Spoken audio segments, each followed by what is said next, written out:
Hi guys, I'm Shmee. Hello and welcome back to the channel where today I am buzzing because it basically feels like a new car collection day. I'm back at Topaz Detailing to pick up my McLaren Senna. The team have now completed the installation of the paint protection film, and as always we are surrounded by some amazing cars, but mine has been brought here to the new unit which we had an update on when I came in to see the progress and caught up with Nabil. But my car is just inside. We can go in and take a look and see the finished product ready and raring to go. I can't wait to take this car now out on the roads, so let's get inside and check it out.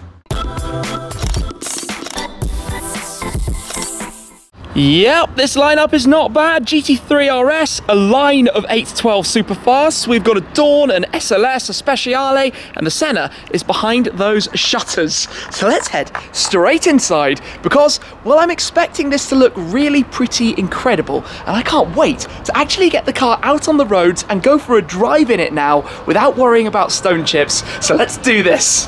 All right. Hey, Nabil. Tim. How are you? Good. How are you doing? You right? Very good, very good. You right? I'm excited. There's some new stuff in there that I need to show you. Yeah? So it's only been a few days. I know, but it's the most important part that's been put in now. Okay. For me anyway. Yeah. Come in, let's have a look. Let's do this. Let's see how things have changed. So it's still obviously a building site at the moment. Yeah. And you know, it's your car is the first car to come in here. Really? But wow, okay. Lighting. Right, lighting, tiles are in now. So the tiles are in. But more importantly, the bit that I'm really excited about is the flooring. If you have a look at the flooring, there's actual LED lights that have been purposely put in to help the installers install the film. And I'm just going to say that I'm looking at the car. And I can see you like... yeah, my eyes just like drawn to it. Can we go and take a look? Let's go have a look. Yeah, let's go have a look. Yeah, I mean, check this out, guys. Check it out. Under this lighting, with this strip lighting around the base. Wow. It looks good, doesn't it? It looks so good. So it had the full detailing, then the installation of paint protection film that we saw in the update. Exactly. And some things have been done to it since then? Yeah, so we did a tidy up. So obviously the interior has been done. And then after that's been done, we then do exterior ceramic coating. Okay, so the G-Technic ceramic coating, exactly. Which is, like I showed you guys on my Ford Focus RS Heritage Edition, can be installed either on paintwork or on the top of protection film. Yeah, which it helps a lot with paint protection film. A lot of people don't know that it actually can go on paint protection film, but it can. Paint protection film is porous, essentially, so you have pores within the film. Yeah. And it's very important to make sure that you put either a wax or ideally a ceramic coating on top, just to make sure that the film is nicely kept clean.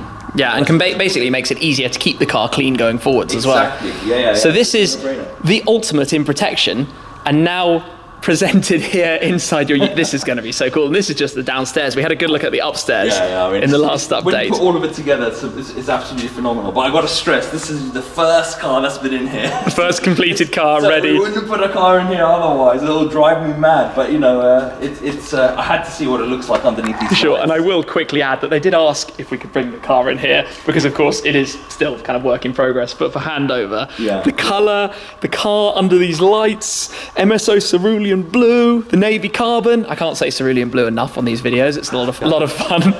But this is looking fantastic. And all the film has been put on, as we discussed, on everything. Yeah. The last bit when you were here, I think we did the nose bridge, yeah. That was the last bit of film that had to go on. That's now obviously been put on. So every painted area of this car has got paint protection film, and every bit of carbon has got paint protection film as well. Exactly as it should be, and it's sitting down in race mode, which just looks even cooler. Yeah, exactly. The way the suspension drops. It works with your lighting. That's one thing I did on purpose, is because I wanted it to be all one level going all the way through. Okay, because this is because of cars like this. This is going to be the new wash bay. That is the new wash bay. When rollers and shutters are all in. It's going to be an electric roller that goes up and down here. And then, so it's completely flat mode. So a car like this in race mode, or if you have some ridiculous race car or something that's having... Which we get. You do? Really low cars. Really low cars. And you just think to myself, how am I going to be able to put them in a unit? Now I can. Definitely. You know what I mean? Well... So it's going to look absolutely fantastic.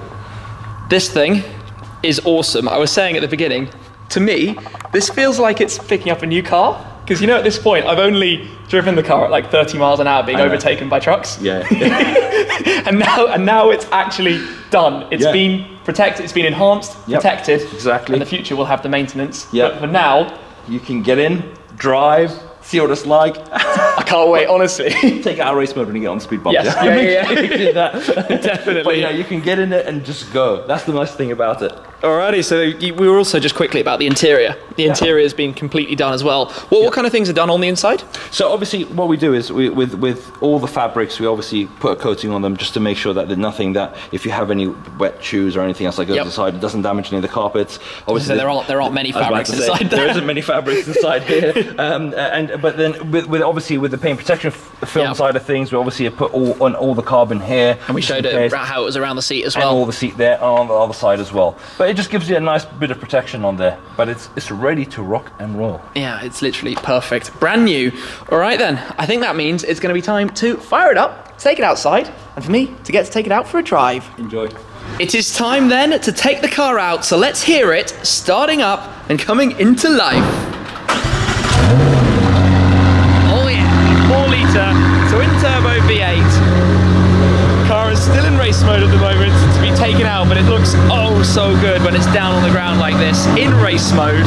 And one other thing that I would like to show you guys that I've positioned right here from your car poster, look at that with the reflection of the Senna as it cruises past. Your car poster created this for me of my car. The link down below to find these in the Shmee 150 shop you'll find in the description, and you can head over and make one for your very own car, having it framed up like this, or just the print should you prefer. But my car is now out. I better go and track it down and jump in and take it on out. All right then, here we are, back inside the Senna. Now up to this point, I drove the car up and down the road from McLaren Manchester. I drove the car during the Autosport show out in the arena, and then I drove it from my garage here to Topaz. But I've not really driven it over about 30 or 40 miles per hour through fear of it getting stone chips due to how much aero it's got. Today though, we have paint protection film, and it's basically good to go. So we're out of race mode. The window switch is there. Let's just close the window. I'm going to need the lift system to get over the speed bump, so let's pop that up. Let's go into gear, and yeah, away we go. In, like I said, what feels, at the moment, like a brand new car. And a few people teased me when I was driving it here to Topaz that I was being overtaken by trucks. And I think you can't blame me when you think of the risks of getting a stone chip. And that was basically why I didn't really want to be driving it on the road. But now, we can take it out and we can enjoy it, as the car was built to be done. And yeah, it's kind of noisy in here, isn't it? There's a lot of rawness to it, but I am a little bit giddy, a little bit excited, a little bit can't wait to get some of the run-in mileage done so that I can properly push it and drive this car. Yeah, I'm just buzzing, absolutely buzzing. I tell you what, driving this car on normal roads and normal 20-mile-per-hour speed-limited London, it feels a little bit alien. This doesn't feel like exactly the right place to be driving a McLaren Senna, and to be honest, I don't think I'm going to be driving it all that much around the city. Now, I don't have active dynamics enabled at the moment, so this isn't actually the softest setting. Since the, I think, 720S really, they've had it so that Sport is the default mode, and you have to enable the setting and put it back into Comfort if you'd like to make it even softer.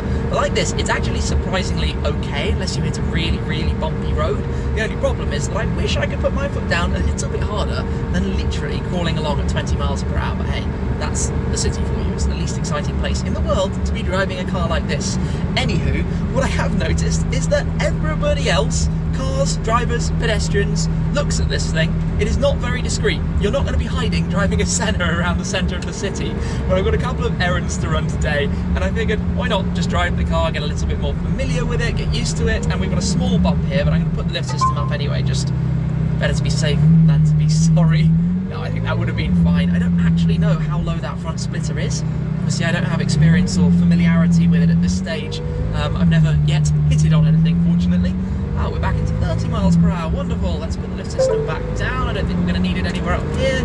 Obviously, the gearbox is in automatic, 7-speed dual clutch gearbox that's standard in the car. If you have active on, you can set it to manual, or you can just use the pedals, but then it will revert back to normal. I feel like this is still completely new to me. Yes, I said I drove my car a couple of times at Autosport, at McLaren Manchester, and I drove one of McLaren's own cars, an Estoril, out on track, but I don't really know very much about it yet. We've got 67 miles on the clock, that's it, 67 miles. It is literally a new car. I mean, if I stuck this in a dealer showroom, I have no plans to sell this car at all whatsoever, by the way, but were it to be in a dealer showroom up for sale, this would be sold as delivery miles. This would be sold as a brand new spanking car. So there's a fair bit to get familiar with. But like I said, I've got a couple of errands that I'm off to run today, just usual stuff, being back in the UK and having some time. And I figured, why not drive the Senna? Why not get a little bit more used to it while I make my way around town? And then later on, I'm going to take it back towards the garage. And I know this sounds really strange, but I don't even really remember which cars are in the garage at the moment, which cars are where, because I've had so much going on with my travels, with cars going off for different bits of servicing and things, that I kind of need to just go and see and get my head back on the ground and work it all out. And yeah, we'll go from there.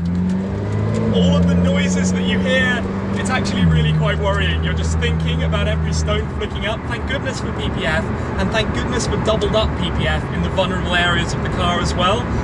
When you're driving along, it's not quiet. I feel like I'm speaking pretty loudly to talk to you guys. I'm not necessarily sure that this would be a fantastic road trip car. In fact, I don't know which out of the GT or Senna would actually be a better road trip car, because the GT has no luggage space, and this has, well, a helmet-sized luggage space behind you.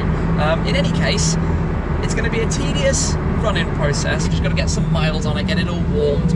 But at least today, it is no longer wet. Just drying up roads. It was pretty grim this morning, so I'm much happier to be taking the car out in the afternoon and then into the evening than I would have been. But I've got one stop to go, and then I'll come back to you guys when I'm heading on again. I'm actually only starting now to realise and appreciate what exactly this car is, and the fact that it's really here. If I just press active and then go manual, it's so raw and visceral and involving. This is just third gear, fourth gear at normal town speeds, and I can only imagine what this thing is going to be like when the run-in is done, when it's got the miles on it. Let me just slow down, drop some gears. Second gear. It's just a small taster for the moment, because you have to think about certain things when you're running it here, not using too many revs. To be honest, I'm not 100% sure of all of the rules for this car. I know it's 600 miles of babying it, we could say, and then you can start increasing. You can't immediately, in theory, go full on for the preservation of warranty and ensuring you follow the best service schedule and making sure, obviously, at the end of the day that it has as much longevity as possible. It feels very mad. Just alongside normal cars in normal traffic. Yeah, I feel very lucky right now to be able to drive this car. Just that I'm slightly torturing it a bit by using it in these conditions and driving it around town. Whoa! I need to take this out of the city and drive it properly, because in the city it shakes you. It shakes through to the bone. I've made a stop off at storage before I'm next going to head home to get the AMG GTR and bring that here. But I tell you what is almost in a way a little bit painful is that earlier on at Topaz, the Senna was perfectly presented, immaculate condition, and then I took it straight out to drive it on damp and wet roads. And I tell you what the result of that is if you have a car with a lot of open bodywork, crazy aero, and sticky tyres. If I just come in a little bit closer and turn on the light on my camera, have a look here behind the front wheel arches. Yeah, I've only driven the thing a couple of miles. It basically throws up all of the dirty rainwater up off the tyres, over all the bodywork, and it's going to be very hard to actually keep this car clean when you drive it. In fact, all of the aero parts just seem like magnets for dirty water or whatever's out on the roads. But that can be cleaned, not too much to worry about. Also here at the moment, we have these two under their covers, sitting on their tyre cushions, plugged into trickle chargers, the GT8 and the 675 LT, because I didn't really know when I was next going to drive them, so they're kind of packed up for long-term storage at the moment. The Ford GT would normally be here, but that is actually back with Ford at the moment. You might remember it had a little rattle coming out of the dashboard area. They knew what that was. It's the rocker assembly, so that's being sorted out. In fact, it's been sorted out, and the car will be sent back to me very shortly. And there is also something that I'm about to change on that car, a small little modification. So I'm going to be sharing that with you in the not too distant future at all. The red RS is of course away at Mountune, having everything done to it literally, and then the orange RS is at home with the AMG GTR. So I need to go and call a cab actually to get back to my place, to get the AMG GTR to then bring it back here. And I'm back at home in the garage with the AMG GTR, but there is a small change of plans because in typical British winter weather fashion, just as I was arriving back here, it started pouring with rain. Now the GTR is reasonably clean and the Senna isn't too bad itself, plus it's on Trofeo R tyres, so I didn't really fancy taking this car over and bringing the Senna back for very little point. I'll save that for another time. It is, however, awesome to now have the Senna back from Topaz, ready and set for the adventures, and believe me, there are a lot of things planned with that car. This is going to be a very busy year in usual style with the cars that arrive in my garage. But a big thanks to Topaz as always, and you can check out their YouTube channel too if you'd like to see more with Nabil and some of the top level work that they do as well. Also in the description down below, don't forget the link to the Your Car poster. If you're interested in one of those, you can find more down there. But I think for me, that is pretty much the end of today's errands. I've had a few stops in the Senna, just a little feel. We're just over 70 miles or so on the clock, but this is really the very early days, the very, very beginning for what's going to be coming with that car. So thank you very much, as always, for watching, guys. I appreciate your support an awful lot. That is it for this time, though. I'll see you again very soon. Cheers.